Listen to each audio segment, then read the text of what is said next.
8 a.m. Location, my laboratory sleep pod. Current status, perfect. The internal temperature is exactly 22.5 degrees Celsius. My fur is expertly fluffed. I was approximately 3 seconds away from dreaming about a digital fish when the universe decided to be unkind. 8:01 a.m. The injustice has a name, and it is Dr. Soto. She didn't even knock. She just scooped me up like a common sack of kibble. Adventure time, Mana, she chirped. I tried to go limp, the ultimate defensive maneuver, but she just slung my pathetic gravity-stricken body over her shoulder. 9:30 a.m. We are currently inside the Mobile Research Unit. That's scientist speak for a very loud van. The humidity outside is rising. My glasses are already calculating the dew point, and I don't like the answer. Why leave a perfectly good lab for a place where air feels like warm soup? 11 a.m. We have arrived at the Wildlife Rescue Center. It is, as predicted, soup-like. Soto is practically vibrating with excitement. She keeps talking about biomimetics and field validation. I'm mostly focused on the fact that my paws are touching actual dirt. This was not in my contract. 11:15 a.m. Soto has introduced me to a creature called Shard.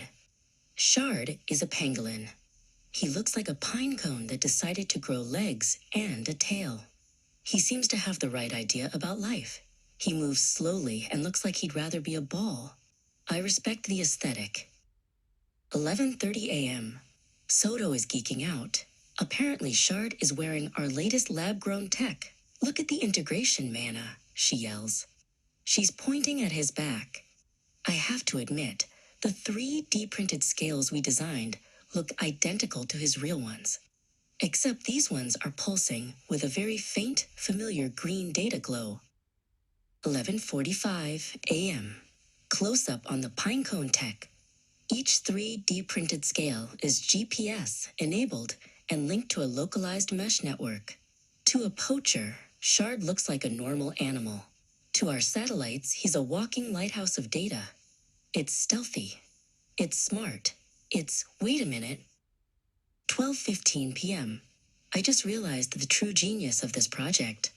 Soto explains that with these smart scales, the anti-poaching units don't have to hike through the mud for 12 hours a day to find the rescues.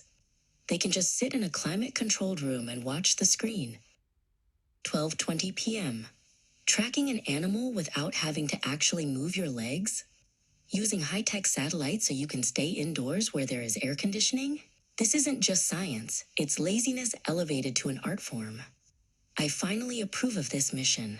Soto, you brilliant, lazy human. Let's go home. 4 p.m. Back in the lab. The temperature is a pristine 22.5 degrees. Soto patted my head and said, "See you next time, Mana." I didn't have the heart to tell her that my fieldwork quota for the decade has been filled. My diary entry for the rest of the day is as follows. Z.